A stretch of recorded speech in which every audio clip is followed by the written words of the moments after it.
அண்ணாமலையின் கண்ணே மணியா உண்ணாமுலையவள் ஊஞ்சலாட அழகு தாமரையாம் எங்கள் அன்னை மேனி தாங்கியே பொன்னால் செய்த ஊஞ்சல் மெல்ல அசைந்து ஆடுதம்மா.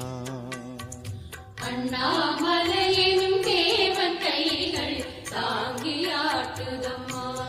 வசந்த காலமெல்லாம் அன்னை முகத்தில் பூத்திருக்க மனமென்னும் பலகை போட்டு அன்பென்னும் வளையம் விட்டு ஊஞ்சல் செய்தே அன்னையை அழைத்தோம். இலக்குமி கைகள் தாங்கிட சரஸ்வதி கீதம் இசைத்திட தேவர் மலர் தூ